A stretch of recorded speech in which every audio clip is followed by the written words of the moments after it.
రాష్ట్రంలోని గుర్తింపు పొందిన రాజకీయ పార్టీలతో స్టేట్ ఎలక్షన్ కమిషన్ భేటీ ముగిసింది. వివిధ పార్టీ నేతలతో సమావేశమైన అధికారులు లోకల్ బాడీ ఎన్నికల నిర్వహణపై అభిప్రాయాలు తీసుకుంది. ఇక ఎన్నికల నిర్వహణ, ఓటర్ల తుది జాబితా ఖరారుపై మీటింగ్లో చర్చించారు. సర్పంచ్, ఎంపీటీసీ, జడ్పీటీసీల ఎన్నికల్లో ఎక్కువగా ఏకగ్రీవాలు కాకుండా సహకరించాలని పార్టీల ప్రతినిధులను ఈసీ కోరినట్టు సమాచారం.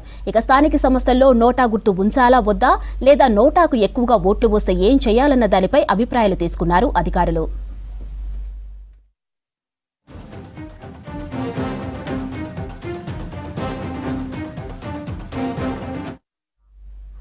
ఈసీకి స్థానిక సంస్థల ఎన్నికలు, నోటా అంశాలపై అభిప్రాయాలు చెప్పారు పార్టీల ప్రతినిధులు.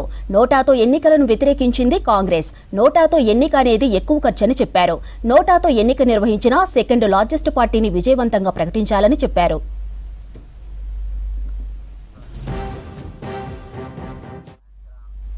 ఇక మరోవైపు నోటాతో ఎన్నికకు సమర్థించింది బీఆర్ఎస్. ఏకగ్రీవానికి బెదిరింపులు, బల ప్రదర్శన చేసే అవకాశం ఉందని చెప్పారు ఆ పార్టీ ప్రతినిధులు. కొత్త మండలాల వివరాలను రాజకీయ పార్టీలకు ఇవ్వాలని కోరామన్నారు బీఆర్ఎస్ నేతలు. ఇక నోటాపై తమ అభిప్రాయాన్ని ఈసీకి చెప్పామన్నారు బీజేపీ ప్రతినిధులు. దీనిపై స్టేట్ ఎలక్షన్ కమిషన్ నిర్ణయానికి పవర్ లేదన్నారు. ఈరోజు స్టేట్ ఎలక్షన్ కమిషన్ తరఫున ఆల్ పార్టీ మీటింగ్ జరిగింది. ఇది ప్రత్యేకించి లోకల్ బాడీ ఎలక్షన్లు, రాబోయే లోకల్ బాడీ ఎలక్షన్ల గురించి మనం ఏ పద్ధతులు వాడుతుంటే బాగుంటుందని ఆల్ పార్టీ రిప్రజెంటేటివ్స్ ద్వారా పార్టీల యొక్క అభిప్రాయాలు తెలుసుకున్నది. దానిలో భాగంగానే ఈ ఎలక్షన్ల లోపల నోటా అనే ఇదివరకు ఇంట్రడ్యూస్ చేసిన ఒక పద్ధతి, నోటాలో మెజారిటీ వచ్చినట్టుంటే నోటాకు మెజారిటీ వచ్చినట్టుంటే వాళ్ళ సెకండ్ క్యాండిడేట్లు మీరు డిక్లేర్ చేయాలనేది ఇదివరకు ఉన్నాయి.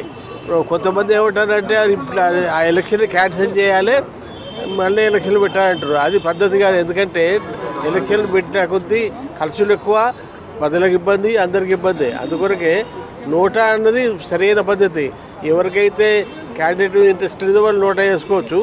కానీ ఎవరికైతే సెకండ్ లార్జెస్ట్ వస్తుందో వాళ్ళు డిక్లేర్ చేయాలని మా కాంగ్రెస్ పార్టీ తరఫున చెప్పడం. ఈ సుదీర్ఘమైన సమావేశంలో అన్ని పార్టీల వాళ్ళు అభిప్రాయం చెప్పారు. చాలా సంతోషంగా, సామరస్యంగా జరిగింది మీటింగ్. Thank you. నోటా ఉన్నా కానీ నోటాను ఇంకా ఒకటే క్యాండిడేట్ ఉంటే ఒకటే క్యాండిడేట్ని డిక్లేర్ చేస్తారు. అప్పుడు యునానిమస్ వచ్చినట్టేది.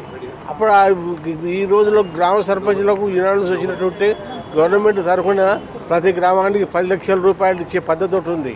అది నోటా ఉన్నా కానీ గ్రామ సర్పంచ్ యునానిమస్గా గెలిచినట్టుంటే ఆ గ్రామానికి 10 లక్షల రూపాయలు గవర్నమెంట్ ద్వారా వస్తాయి.